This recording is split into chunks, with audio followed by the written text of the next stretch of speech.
बिस्मिल्लाहिर्रहमानिर्रहीम अस्सलाम वालेकुम। और ये है पाइनएप्पल, रेड पाइनएप्पल प्लांट। ये ऑर्नामेंटल है और ये खूबसूरती के लिए घरों में रखा जाता है और इसके ऊपर छोटे छोटे से पाइनएप्पल्स लगते हैं और फ्लावरिंग होती है।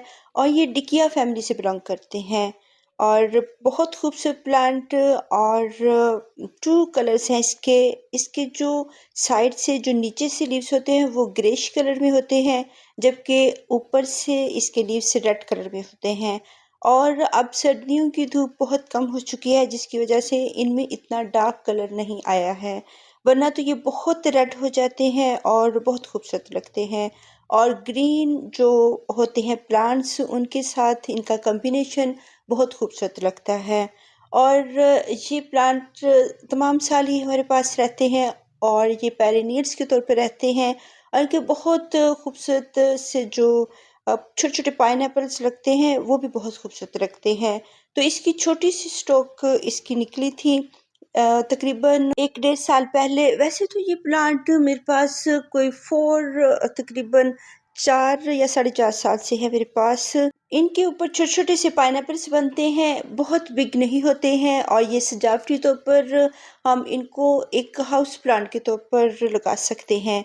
ये फुल धूप का प्लांट है और बहुत हार्श धूप में हम फिर इस की जो लाइट होगी वो थोड़ी सी पार्शियल सी कर देंगे, क्योंकि जो एरियाज बहुत गर्म होते हैं तकरीबन 48 या 50 टेम्परेचर चला जाता है, तो इस टेम्परेचर में फिर इनको हम बहुत डायरेक्ट धूप में नहीं रखेंगे। इनके ऊपर ग्रीन नेट होना बहुत ज़रूरी है।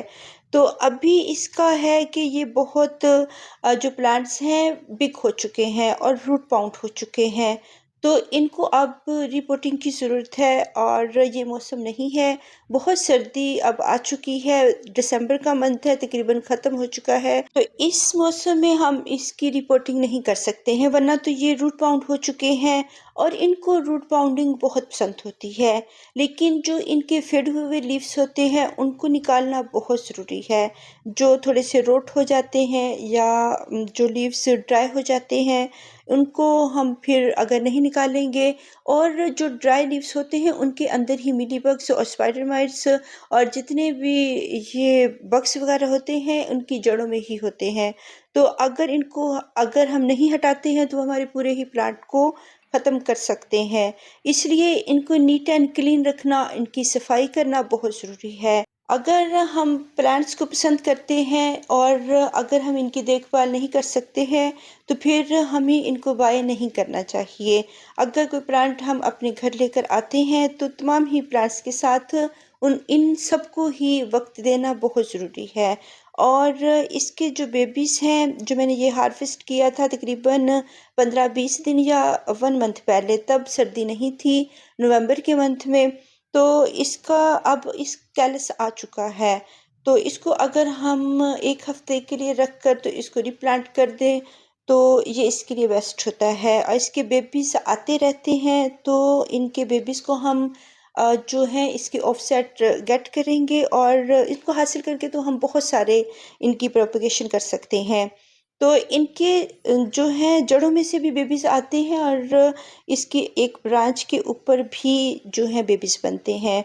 तो ये बहुत सारे हमारे पास हो जाते हैं तकरीबन 4 इयर्स में, लेकिन ये बहुत जल्दी नहीं बढ़ते हैं। इनकी जो ग्रोइंग रेट है, इनकी ग्रोथ बहुत स्लो होती है। तो अगर हम इनको 1 साल में अगर 2 प्लांट्स या 2-3 हमारे पास हो जाते हैं, अगर वो मदर प्लांट है। अब मेरे पास ये एक प्लांट था जो मैंने बाय किया था और वो 1 साल के अंदर उसने पप्स भी जो हैं प्रोवाइड किए हैं। तो 1 साल में ये पोट कह सकते हैं 3-4 हो जाते हैं इसमें। फिर उसको डिवाइड करके हम रूट डिवीजन से इनको सेपरेट कर सकते हैं और ऐसे ही मेरे 3-4 पोट्स बने हुए हैं। अब ये 3 पॉट्स मुझे मिले हैं, जो 4th पॉट है वो मुझे अभी नहीं मिला है। तो ये इसके छोटे-छोटे से बेबीज़ हैं, जिनको अगर हम सेपरेट करके लगाएँगे एक पॉट में, तो ये 1 ईयर के अंदर-अंदर ये काफ़ी ज़्यादा हो जाएँगे। और एक जो बेबी होगा उसको बढ़ने में और उसको बड़ा होने में तकरीबन साल 2 साल लग जाते हैं। तो फिर ये हमारे पास बहुत ज़्यादा हो जाते हैं। अब ये तीनों ही रूट बाउंड हो चुके हैं और उनको रिपोर्टिंग की ज़रूरत है, लेकिन इन पोर्ट्स में भी ये हैप्पी हैं। तो क्योंकि ये फ्रूटिंग प्लांट्स हैं और इनके ऊपर फ्रूटिंग होती है, अगर वो छोटे-छोटे से पाइनएप्पल्स भी होते हैं तो इनको जो है फर्टिलाइज़र की ज़रूरत होती है। तो इसके तमाम ही लीव्स जो ख़राब होंगे उनको हम निकालेंगे और इनकी जो टिप्स ब्राउन हो चुकी हैं उनको भी कट कर देंगे ताकि इनमें फंगस ना लगे। और जो पुराने लीव्स होते हैं वो फंगस क्रिएट करते हैं, उनको निकालना बहुत ज़रूरी है और इनको नीट एंड क्लीन रखना बहुत ज़रूरी है। बाज़ औक़ात इनकी जड़ों में स्पाइडर माइट्स लग जाते हैं और फिर हमें इनकी गोडी करके उनको हटाना चाहिए और इनकी गोडी भी करनी चाहिए। और अगर मैंने इनको छोटे-छोटे पॉट्स में रखा हुआ है, क्योंकि बिग पॉट में अगर रखेंगे फिर उतनी ही लेट हम इनको वाटरिंग करेंगे। अगर हम बिगिनर्स हैं और हम बार-बार वाटरिंग करने के आदी हैं, तो फिर इनको छोटे पॉट्स में ही लगाना चाहिए। अगर हम इनको बहुत बिग पॉट में लगा देंगे, उनमें इनकी ग्रोथ अच्छी होगी, लेकिन फिर वहाँ पे इनकी जो वाटरिंग है वो हम बहुत ज़्यादा नहीं कर सकते हैं। अगर छोटे पॉट्स में जल्दी वाटरिंग भी हो जाती है या बारिश का पानी चला जाता है। अब एक दिन पहले बहुत बारिश हुई है, सारा दिन बारिश होती रही है और ये फर्स्ट बारिश है तकरीबन लाहौर में जो है सर्दियों की।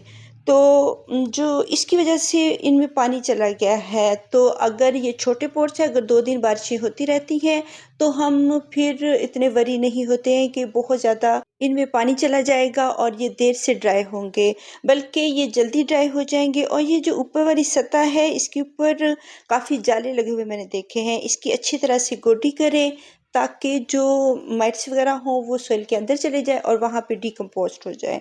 और जो ऊपर की जो सॉइल होती है वो हार्ड ज़रूर होती है वक़्त के साथ-साथ, लेकिन ये बहुत अच्छी-सी सॉइल होती है क्योंकि इसके ऊपर सूरज की जो रेज़ पड़ती हैं और शुआएँ पड़ती हैं और इसके ऊपर जो लीव्स गिरते हैं पुराने, तो इसमें बहुत सारे जो विटामिन्स ऐड हो जाते हैं, जैसे विटामिन डी वगैरह, तो ये इसकी हेल्थ के लिए अच्छे होते हैं। अगर हम इसमें मिक्स कर देते हैं तो हमारी सॉइल बहुत अच्छी-सी होती है और जो नीचे हमने लीव्स वगैरह डाले हुए होते हैं वो भी डिकम्पोस्ट होकर तो उतनी देर में बहुत अच्छी-सी सॉइल ये बन जाती है।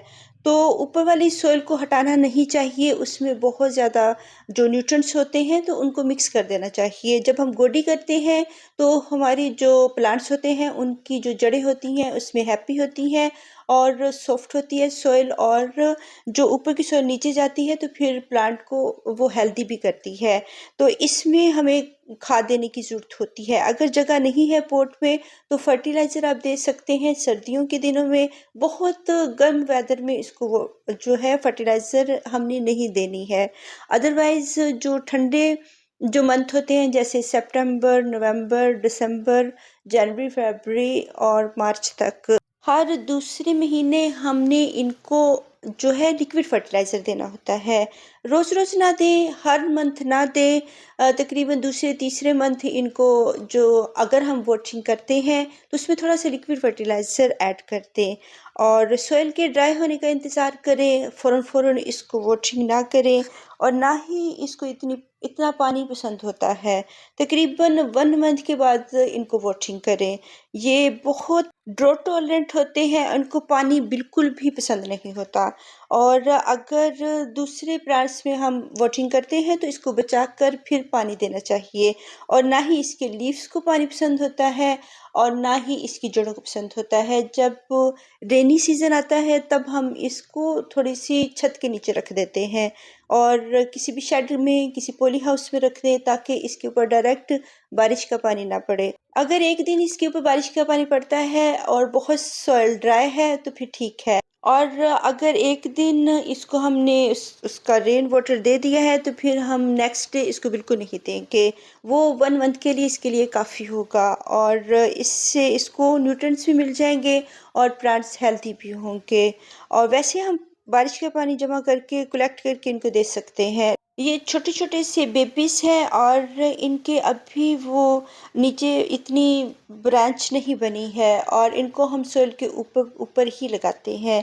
जो पहली जो सॉइल होती है उसको पॉट को निकाल कर तो इसको ऊपर की सॉइल नीचे और नीचे की सॉइल ऊपर कर देनी चाहिए। इसको मिक्स करके तो फिर दोबारा से पॉट में लगानी चाहिए। और जो पहला प्लांट इसमें होता है उसकी अगर इसमें जड़ें भी होंगी तो वो ऊपर की और नीचे की सॉइल मिक्स हो जाएगी। वो अच्छी सी सॉइल हम इसको देंगे। अभी मैं इसमें चेंज बिल्कुल नहीं करूँगी क्योंकि ये बहुत अच्छी सी सॉइल है और इतनी रफ़ नहीं है और सैंडी सॉइल इसके लिए बेस्ट होगी। और हम इसको कोई हार्ड सॉइल नहीं देंगे और ना ही ऐसी सॉइल देंगे जो कि पानी को होल्ड करके रखे। तो बाज़-औक़ात सॉफ्ट सॉइल भी होती है लेकिन वो पानी को अपने अंदर होल्ड करके रखती है, तो ऐसी सॉइल मिक्सचर हम नहीं बनाएँगे। सैंडी सॉइल इसलिए लेंगे कि इसका पानी जल्दी से ड्राई हो जाता है और ये इस प्लांट की हेल्थ के लिए बहुत ज़रूरी है। सैंडी सॉइल बहुत देर तक पानी को होल्ड करके नहीं रखती है। वैसे इज़ाफ़ी जो न्यूट्रिएंट्स होंगे हम देंगे अपने प्लांट्स को लिक्विड फर्टिलाइज़र की सूरत में। अब इनको बग्स वग़ैरह लगे हुए थे और जाले वग़ैरह थे, तो अब मैं इनको जिंजर पील्स जो हैं मेरे पास अदरक के जो छिलके हैं उनको मैंने पानी में भिगो कर रखा हुआ था। तो ऐसे ही हम इनमें अनियन पील्स जो जो प्याज़ के और लहसुन के जो छिलके होते हैं और लहसुन के वैसे भी हम इनको पीस कर भी डाल सकते हैं। जो न्यूट्रिएंट्स इनके छिलकों में होते हैं वो इनके जो होते हैं फल में भी होते हैं। जैसे लहसुन में भी वही न्यूट्रिएंट्स होते हैं जो इनके छिलकों में होते हैं। तो हम इनके पील्स को पानी में जो है भिगोएँगे 2-3 दिन के लिए, फिर उनका जो फर्टिलाइज़र होगा लिक्विड फर्टिलाइज़र वो इनको हम देंगे। अभी इनके बेबीज़ को मैंने सॉइल में लगाया है और क्योंकि ये वेट है और इसको सिर्फ़ दबाना है, इसको अभी कोई पानी नहीं देना है। और जो बेबीज़ होते हैं उनको फ़ौरन से हम वाटरिंग नहीं करेंगे, अभी इनकी जड़ें नहीं बनी हुई और इनको शेडी एरिया में रखेंगे। ये 1 और 1.5 लीटर की बॉटल है, इसमें थोड़ा-सा मैंने जो है उसका गार्लिक पील्स का पानी वो डाला है और ये इनसे हम इनके लीव्स वगैरह सारे धोएँगे अच्छी तरह से। और ये पेस्टिसाइड का भी काम करती है और फर्टिलाइज़र का भी काम करती है। तो इनकी जड़ें भी इनसे जो बग्स वगैरह होंगे ख़त्म हो जाएँगे और इसके लीव्स भी जो हैं वो हेल्दी भी होंगे। तो ये जो न्यू बेबी लगाए हैं इनको हमने कोई भी फर्टिलाइज़र नहीं देना, ना अभी वाटरिंग करनी है। तकरीबन 15 दिन के लिए धूप नहीं आ रही है, सर्दियों का मौसम है, तो वैसे हम इनको जब लगाते हैं तो शेडी एरिया में रखते हैं। तो अभी तो धूप कहीं भी नहीं आ रही, बहुत थोड़ी-सी जगह है टेरेस में जहाँ पे धूप आ रही है। तो इनको वैसे दबा देंगे, इनके साथ अटैच कर देंगे सॉइल को और थोड़े दिनों तक जब ये सॉइल ड्राई होगी तो हल्की-सी मिस्टिंग करनी है, ताकि सिर्फ़ सॉइल सेट हो जाए और वो जल्दी से ड्राई हो जाए। बहुत भर के पानी देंगे फिर वो जल्दी ड्राई नहीं होगा तो बेबीज़ जो हैं वो डाई भी हो सकते हैं। जब तक इनकी जड़ें नहीं आएँगी हम इनको वाटरिंग नहीं कर सकते और ऐसे इनकी प्रोपगेशन होती रहती है। अल्लाह हाफ़िज़।